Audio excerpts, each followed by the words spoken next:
Hello everyone, and welcome back to my cozy den. Before we continue with today's reading, a quick reminder to like and subscribe if you enjoy these videos, as it really goes a long way to help the channel, and it means a great deal to me. But now grab yourself a tankard of mead and pull up a bench by the fire, as it is time for us to continue the Argonian account with book number 3.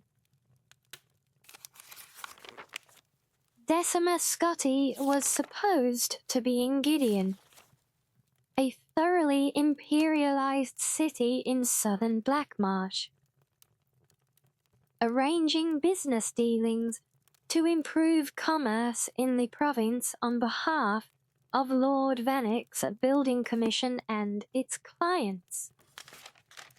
Instead, he was in a half-submerged, rotten little village called Ixino, where he knew no one, except for a drug smuggler named Chairo Gemellus. Gemellus was not at all perturbed that the merchant caravan had gone north instead of south. He even let Scotty share his bucket of trod, tiny little crunchy fish he had brought from the villages. Scotty would have preferred them cooked, or at any rate, dead. But Gemellus blithely explains that dead, cooked trod are deadly poison. If I were where I was supposed to be, Scotty pouted, putting one of the wriggling little creatures in his mouth, I could be having a roast and some cheese and a glass of wine. I sell moon sugar in the north and buy it in the south, he shrugged. You have to be more flexible, my friend. My only business is in Gideon, Scotty frowned. Well, you have a couple choices, replied the smuggler. You could just stay here. Most villages in Argonia don't stay put for very long, and there's a good chance Ixino will drift right down to the gates of Gideon. Maybe might take you a month or two. Probably the easiest way. That'd put me far behind schedule. Next option, you could join up with the caravan again, said Gemellus. They might be going in the right direction this time, and they might not get stuck in the mud, and they might not all be murdered by Naga highwaymen. Not tempting, Scotty frowned. Any other ideas? Ride the routes. The Underground Express, Gemellus grinned. Follow me. Scotty followed Gemellus out of the village and into a copse of trees, shrouded by veils of wispy moss. The smuggler kept his eye on the ground, poking at the viscous mud intermittently. Finally, he found a spot which triggered a mass of big oily bubbles to rise to the surface. Perfect, he said. Now the important thing is not to panic. The express will take you due south.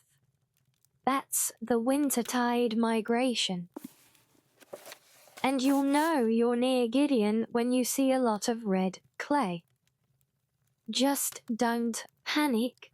And when you see a mass of bubbles, that's a breathing hole you can use to get out. Scotty looked at Gemellus blankly. The man was talking perfect gibberish. What? Gemellus took Scotty by the shoulder and, positioning him on top of the mass of bubbles, "You stand right here." Scotty sank quickly into the mud, staring at the smuggler, horror-struck. "And remember to wait till you see the red clay, and then the next time you see bubbles, push up." The more Scotty wriggled to get free, the faster he sunk.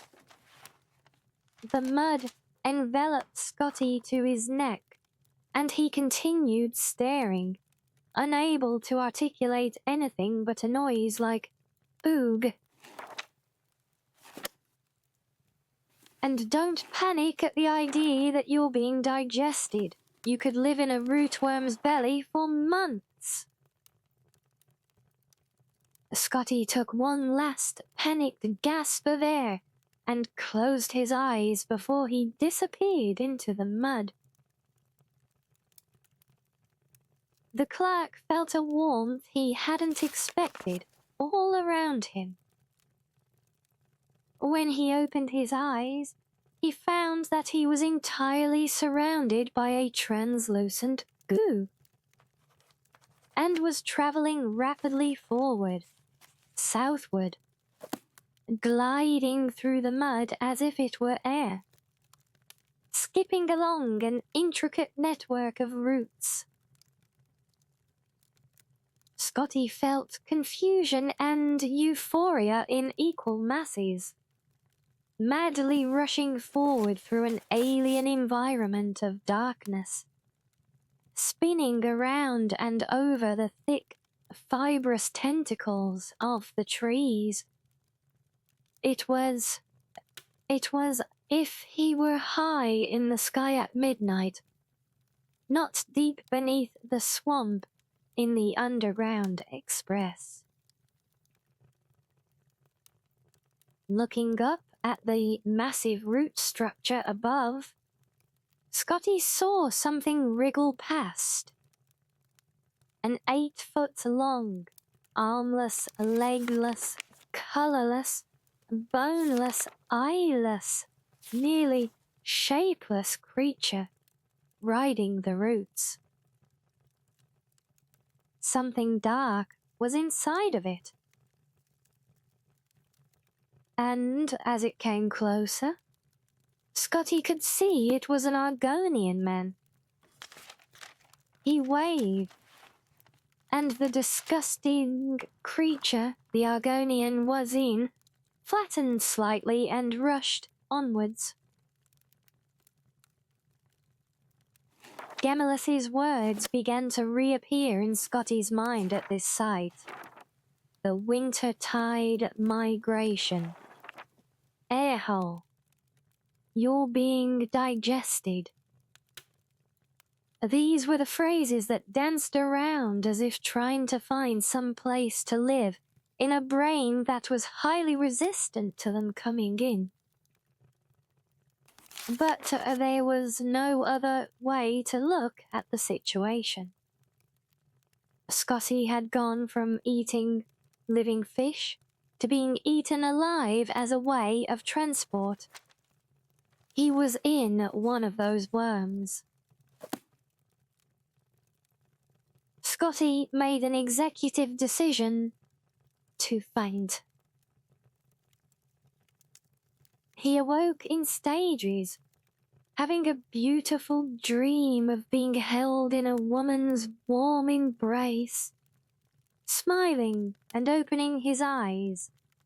The reality of where he really was rushed over him. The creature was still rushing madly, blindly forward, gliding over roots, but it was no longer like a flight through the night sky. Now it was the sky at sunrise in pinks and reds. Scotty remembered Gemellus telling him to look for the red clay, and he would be near Gideon. The next thing he had to do was find the bubbles. There were no bubbles anywhere. Though the inside of the worm was still warm and comfortable, Scotty felt the weight of the earth all around him. "Just don't panic," Gemulus had said. But it was one thing to hear that advice and quite another to take it. He began to squirm, and the creature began to move faster at the increased pressure from within. Suddenly, Scotty saw it ahead of him, a slim spire of bubbles rising up through the mud from some underground stream, straight up through the roots to the surface above him. The moment the root worm went through it, Scotty pushed up with all his might, bursting through the creature's thin skin. The bubbles pushed Scotty up quickly, and before he could blink, he was popping out of the red, slushy mud. 2 grey Argonians were standing under a tree nearby, holding a net. They looked in Scotty's direction with polite curiosity. In their net, Scotty noticed, were several squirming, furry, rat-like creatures. While he addressed them, another fell out of the tree. Though Scotty had not been educated in this practice, he recognized fishing when he saw it. "Excuse me, lads," Scotty said jovially. "I was wondering if you'd point me in the direction of Gideon." The Argonians introduced themselves as Drawing Flame and Furl of Fresh Leaves, and looked at one another, puzzling over the question. "Who you seek?" asked Furl of Fresh Leaves. "I believe his name is..." Scotty, trying to remember the contents of his long-gone file of Black Marsh contacting Gideon. "Arcane right foot? Rock?" Drawing Flame nodded. "For 5 gold, show you way. Just east is plantation east of Gideon. Very nice." Scotty thought that the best business he had heard of in 2 days and handed Drawing Flames the 5 septims. The Argonians led Scotty onto a muddy ribbon of road that passed through the reeds, and soon revealed the bright blue expanse of the Topal Bay far to the west. Scotty looked around at the magnificent walled estates, where bright crimson blossoms sprang forth from the very dirt of the walls, and surprised himself by thinking, "This is very pretty." The road ran parallel to a fast-moving stream, running eastward from Topal Bay.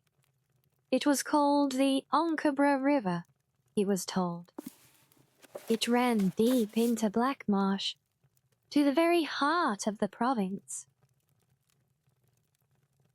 Peeking past the gates to the plantations east of Gideon, Scotty saw that few of the fields were tended. Most had rotten crops from harvests past, still clinging to wilted vines. Orchards of desolate, leafless trees.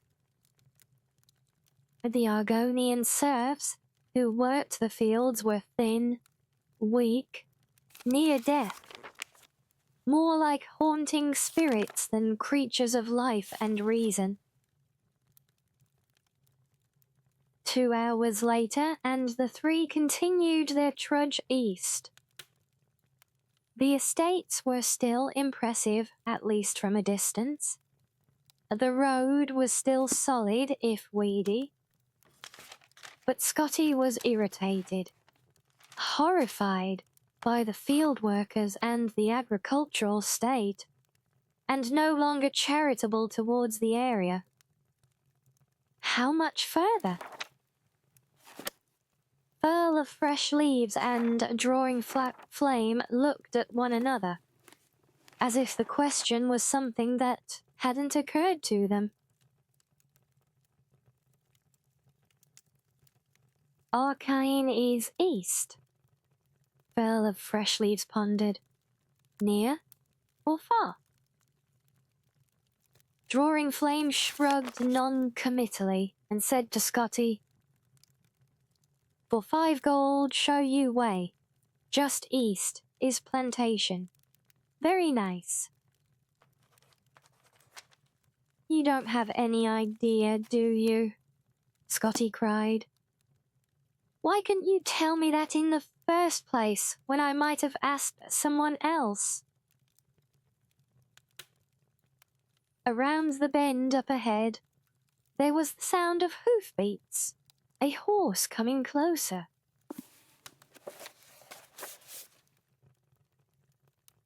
Scotty began to walk toward the sound to hail the rider, and didn't see Drawing Flame's taloned claws flash out and cast the spell at him. He felt it though. A kiss of ice along his spine. The muscles along his arms and legs suddenly immobile, as if wrapped in rigid steel. He was paralyzed. The great curse of paralysis, as the reader may be unfortunate enough to know, is that you continue to see and think, even though your body does not respond. The thought that went through Scotty's mind was, damn. For Drawing Flame and Furl of Fresh Leaves were, of course, like most simple day labourers in Black Marsh, they were accomplished illusionists, and no friend of the Imperial. The Argonians shoved Decimus Scotty to the side of the road, just as the horse and rider came around the corner. He was an impressive figure, a nobleman in a flashing dark green cloak, the exact same colour as his scaled skin, and a frilled hood that was part of his flesh, and sat upon his head like a horned crown. "Greetings, brothers," the rider said to the two. "Greetings, Argine Rightfoot Rock," they responded.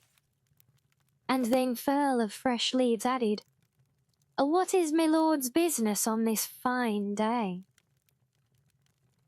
No rest, the Argine sighed regally. "One of my she-workers gave birth to twins. Twins! Fortunately, there's a good trader in town for those, and she didn't put up too much of a fuss. And then there's a fool of an Imperial from Lord Vanek's building commission I'm supposed to meet with in Gideon. I'm sure he'll want the grand tour before he opens up the treasury for me. Such a lot of fuss." Drawing Flame and Furl of Fresh Leaves sympathized, and then, as Argine Rightfoot Rock rode off, they went to look for their hostage. Unfortunately for them, gravity being the same in Black Marsh as elsewhere in Tamriel, their hostage, Decimus Scotty, had continued to roll down from where they left him, and was, at that moment, in the Onkabra River, drowning. Well, it's another twist and turn in this one. I do hope you're enjoying, guys. But we will continue the story next time now, so before we go, a reminder, if you have any suggestions or requests for what you would like us to visit here on the channel, then don't forget to let me know in the comments down below. But until next time now, everyone, stay cozy.